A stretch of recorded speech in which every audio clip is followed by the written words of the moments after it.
Also today on Kababayan LA, we continue to observe Holy Week. This is a time when believers all over the world commemorate the passion, death, and resurrection of our Savior, Jesus Christ. In the last how many days, we've been talking about miracles, talking about how God works in our lives with testimonies from no less than Miss Ledesma of the Philippines.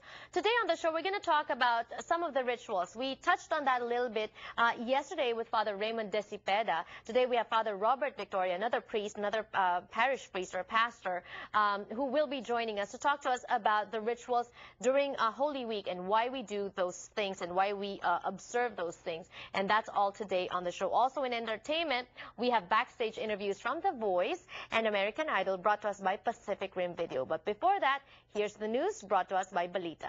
Pinoy na Pinoy, Weekend Balita. Ronnie Ligo is the editor-in-chief of Weekend Balita. He joins us twice a week here on Kababayan LA via Skype from their Glendale newsroom. Magandang hapon sa iyo, Ronnie. Magandang hapon sa iyo, Janelle, at sa lahat po nanonood ng Kababayan LA Today. And hindi maganda, hindi mapangit, pero nakakalitong balita about same-sex marriage because it seems that even the Supreme Court is still undecided, still very confused, still very divided. Yes, nagsimula kahapon ng arguments dyan sa Supreme Court, United States Supreme Court, headed by, of course, the Chief Justice of the United States, Roberts.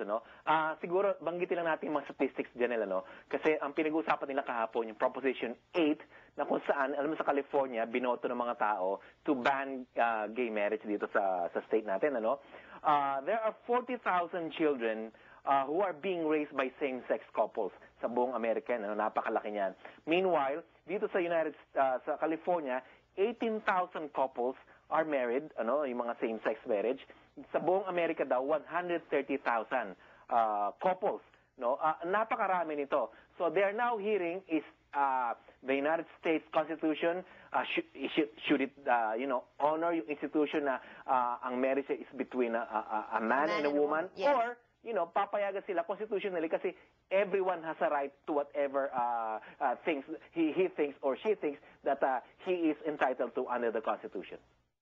Okay, and so there are also other issues being raised now, saying that some people still believe that the main purpose of marriage is procreation. And Ronnie, how is it affecting the debate on same-sex marriage? Exactly. Personally, yun din ang reason ko to raise a family, kaya nag-aasawa dapat ang lalaki at babae. However, si Justice Elena Kagan, tinanong niya, if this is the reason, kasi ng main reason ng mga proponents ng Prop 8, sinabi niya, ang comment niya is, so are we going to ban also the states from, marrying couples who are older than 55? Kasi hindi sila magkakaanak, Although, sagot naman nila is, well, one may still be fertile, kahit nasabihin natin 55 na sila. At any rate, ito nga kasi, ang minimension is, paano ang magiging effect nito sa mga tao ngayon, sa mga bata, sabi ni Justice Kennedy, na who are being raised under same-sex households, Okay.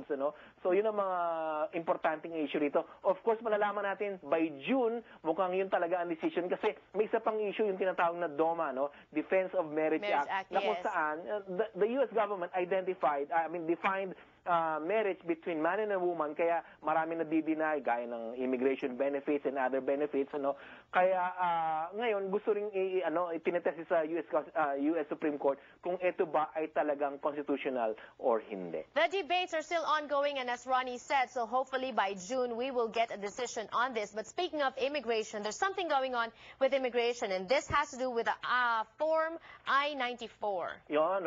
Especially yung mga bagong dating na mga non-immigrants, marami sa ating mga kababayan nang-experience ito. Nakakatanggap tayo pagka sumasakit tayo ng aeroplano. Bibigyan tayo ng mga stewardesses, yung mga crew nila doon ng I-94 na kung saan you will have to fill it up. Tapos anong purpose mo dito, ilang araw ka mag-i-stay, saan ka mag-i-stay, This will now become automated na kung saan you will no longer fill up this form pagka nakasakay ka sa aeroplano o sa barko man pag dumating ka ng Amerika. Automated na ito. So, bating mo dun sa border check, it provides the way for faster processing, but then at the same time more accurate, because then Customs, Border Patrol, they will have a record of who goes in and out of the country. Very quickly, Ronnie, good news from the Philippines. A new and the very first, I think, investment-grade credit rating. Right, from BB plus, ngayon BB minus na tayo, as far as the Fitch, yung the credit rating agency is concerned. So, mas maganda itong in-effect sa atin kasi we will now be paying less as far as interest rates are concerned. Tapos, yung mga gusto mag-invest sa atin, confident na sila. Of course, lahat ito attributed sa ginagawa ni Presidente Noynoy Aquino, anti-corruption niya, mas maganda economic performance, so mas maraming turista ngayon dumating sa ating bayan.